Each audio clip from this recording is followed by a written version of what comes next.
देखिए, अगर आप अपने पति से या अपनी पत्नी से अडल्ट्री का ग्राउंड बनाकर तलाक लेने की सोच रहे हैं, तो ये वीडियो आपके लिए काफ़ी महत्वपूर्ण होने वाला है, इसलिए इस वीडियो को आपको अंत तक देखना है।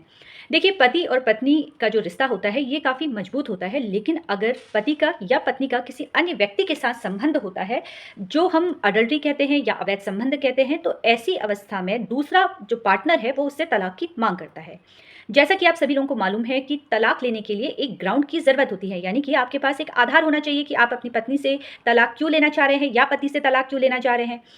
तब आप अडल्ट्री को ग्राउंड बनाकर तलाक लेते हैं। लेकिन आज इस वीडियो के माध्यम से मैं आपको एक ऐसी जानकारी देने वाली हूँ, जहाँ पर अगर आपके द्वारा ये सोचा गया है कि मेरे पास बहुत सारी कॉल रिकॉर्ड है, मेरे पास वीडियोज़ पड़े हैं।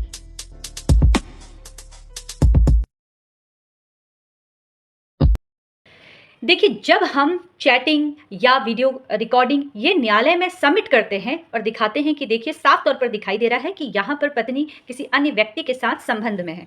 तो मैं आपको बता दूं कि ये इतना स्ट्रॉन्ग एविडेंस नहीं होता है। अब आप ये सोचेंगे कि इसका कारण क्या है, क्योंकि उसमें तो साफ तौर पर दिखाई दे रहा है कि यहाँ पर पत्नी का किसी अन्य व्यक्ति के साथ संबंध है या पति का किसी महिला के साथ संबंध है। तो मैं आपको बता दूं कि अगर आप न्यायालय में जाते हैं और वहाँ पर ये सारी चीज़ें रखते हैं, तो जो सामने वाला पक्षकार है, यानी कि आपकी पत्नी या आपका पति, उसको सीधा मना कर देगी। वो ये बोल देगी कि ये तो मेरी वीडियो है ही नहीं है, इस वीडियो के साथ छेड़खानी की गई है। यानी कि आप सभी को मालूम है कि एआई का टाइम है। यहाँ पर अगर ये बात सामने वाला पक्षकार बोल देता है, सामने आपकी पत्नी के द्वारा या उनके वकील साहब के द्वारा सीधे मना कर दिया जाता है कि मेरे क्लाइंट पर ये झूठा आरोप लगाया जा रहा है, इनका किसी के साथ कोई भी अवैध संबंध नहीं है, तो यहाँ पर फिर आप मुश्किल में पड़ सकते हैं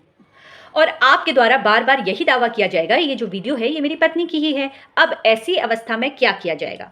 देखिए, जब आप बार बार इस तरह से बोलेंगे कि ये वीडियो मेरी पत्नी की है और पत्नी बार बार ये बोलेगी कि मेरी वीडियो के साथ इन्होंने छेड़खानी की है, मुझ पे झूठा आरोप लगा रहे हैं, तो ऐसी अवस्था में कोर्ट ये सारी चीज़ों को, चाहे वो आपके पास चैटिंग है, चाहे वो आपके पास वीडियो है, ये सारी चीज़ें वेरिफिकेशन के लिए चली जाती है। और जब ये वेरिफिकेशन के लिए चली जाती है तो इसमें काफ़ी समय लग जाता है। तो कभी भी आपको ये लगता है कि मेरे पास बहुत सारी चैटिंग है, मेरे पास वीडियो रिकॉर्डिंग है और मैं न्यायालय में आसानी से साबित कर दूंगा कि मेरी पत्नी का किसी अन्य व्यक्ति के साथ संबंध है या मेरे पति का किसी अन्य महिला के साथ संबंध है, तो इतना एविडेंस आपके लिए सफिशिएंट नहीं है। सबसे ज़्यादा जो सबूतों की ज़रूरत होती है वो सबूत है डॉक्यूमेंट के रूप में, या कोई विटनेस है, कोई गवाही अगर आपके पक्ष में दे देता है तो ये स्ट्रॉन्ग एविडेंस माने जाते हैं। लेकिन जहाँ पर आती है चैटिंग की या कॉल रिकॉर्डिंग की, तो मैं आपको बता दूं ये इतने स्ट्रॉन्ग एविडेंस नहीं माने जाते हैं। एविडेंस होते हैं लेकिन इतने एविडेंस स्ट्रॉन्ग नहीं होते हैं, क्योंकि सामने वाला बिल्कुल मना कर देगा कि ये मेरे वीडियो नहीं है,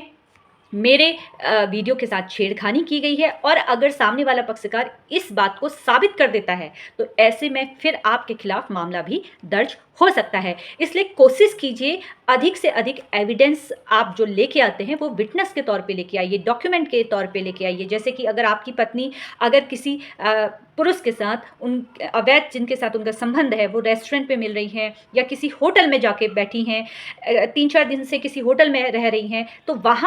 वहाँ से आप बिल मंगवा सकते हैं, निकाल सकते हैं और उनकी गवाही आप न्यायालय में दिलवा सकते हैं। देखिए, एडल्ट्री के मामले में मैं आपको बता दूं कि अगर आप अपनी पत्नी से या अपने पति से इस ग्राउंड को बनाकर तलाक लेने की सोच रहे हैं, तो आपके पास बहुत मजबूत एविडेंस होना चाहिए। फिलहाल इसी तरीके से मुझसे जुड़ते रहिए। अगर आपको भी कानूनी जानकारी मुझसे प्राप्त करनी है तो आप मुझसे संपर्क कर सकते हैं, मुझे मैसेज कर सकते हैं और आपको इसी तरीके से मेरे यूट्यूब चैनल और मेरे फेसबुक पेज और मेरे इंस्टाग्राम आईडी से जुड़ना है। और अगर आपको ये वीडियो पसंद आया हो तो इसको लाइक और शेयर करना ना भूलें। धन्यवाद।